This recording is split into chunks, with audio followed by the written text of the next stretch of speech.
You ever wonder if there's a level of discipline out there that's, well, so consistent it almost seems inhuman? I'm talking about something that completely bypasses motivation, a system that's been practiced for over 800 years.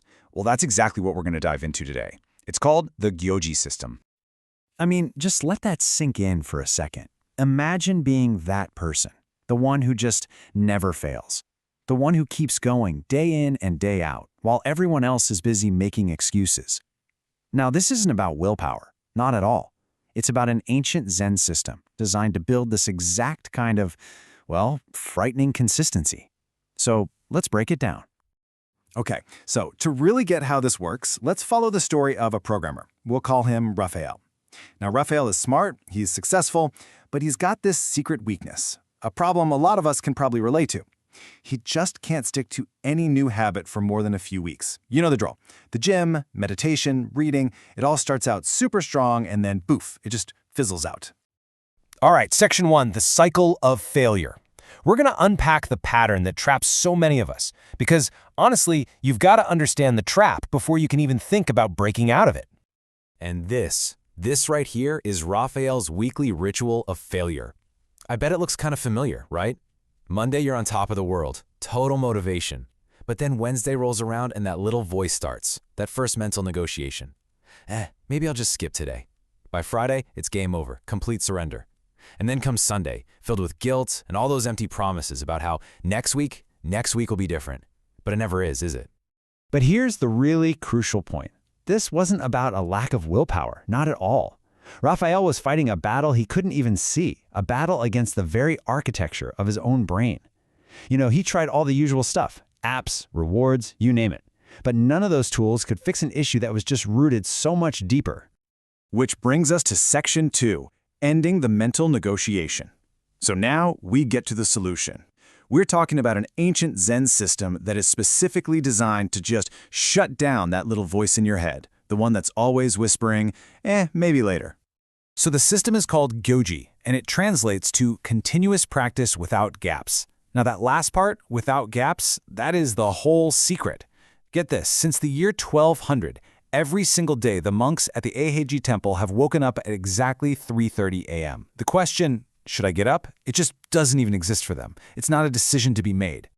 And this right here shows a really critical distinction in how our brains handle commitments. It's like we have two separate boxes. In one box, you have reversible commitments. These are the things we tell ourselves we'll try to do, and that always leads to negotiation.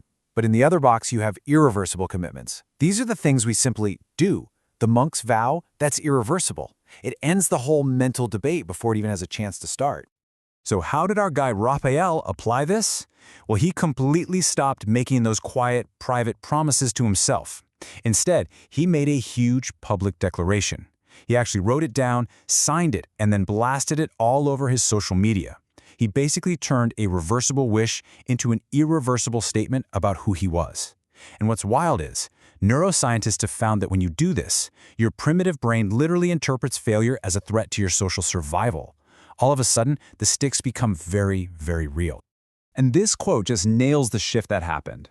So on day 3, right on schedule, his mind starts playing its usual tricks. But this time, something was different.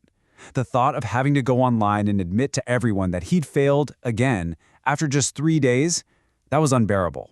It was actually more painful than the discomfort of just doing the work. That public declaration completely flipped the script in his head. But, okay, that only solved one part of the puzzle. His brain was still putting up a fight every single morning. And that brings us to the second principle of Genji, setting up non-negotiable hours. So Raphael chose 5 a.m. And this is the key part. He didn't pick it because he's a morning person or because of some productivity hack he read about. No, he chose it to eliminate every single possible excuse he could come up with. Think about it. At 5 a.m., the world is asleep. There are no messages, no emails, no distractions. The goal isn't to find the perfect time, it's to take time completely out of the equation. It's no longer a variable you can negotiate with. Okay, on to section 3, practice without gaps. So Raphael had fixed the when, but our brains are sneaky, right? His mind immediately found a new loophole, negotiating the what. And this, right here, is where most people get totally tripped up by what I call the lie of perfection. Now, we've all been told that variety is the spice of life, that it keeps things interesting. But this system, it teaches the exact opposite. Variety is actually where consistency goes to die. See, every single time you have to decide what to do, should I do push-ups or burpees, read this book or that one, you are opening a tiny little crack for your old inconsistent self to sneak back in.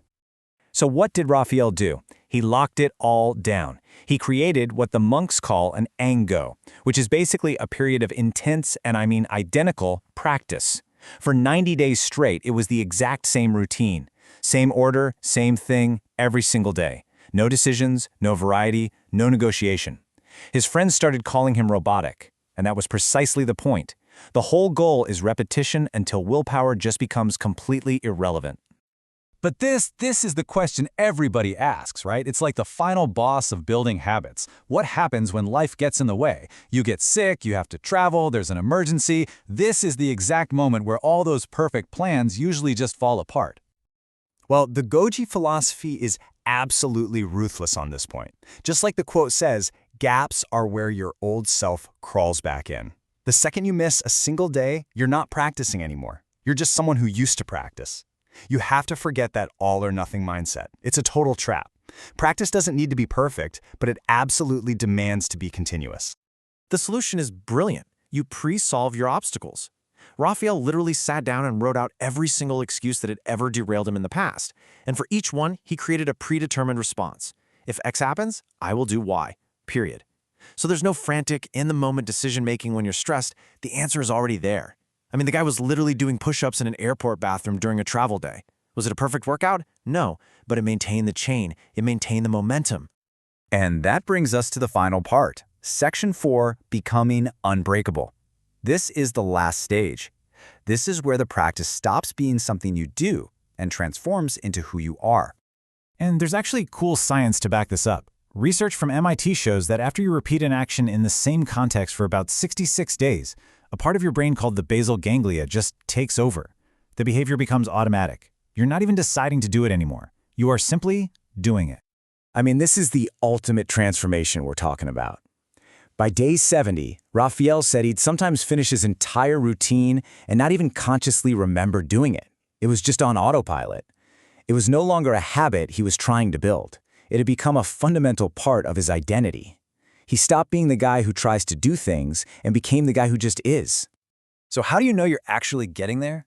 Well, it's when people start reacting like this. When your friends start calling you obsessive, or they tell you your discipline isn't healthy or normal, that's when you know you're on the right track. See, your consistency makes other people uncomfortable because your very existence proves that all their excuses are invalid.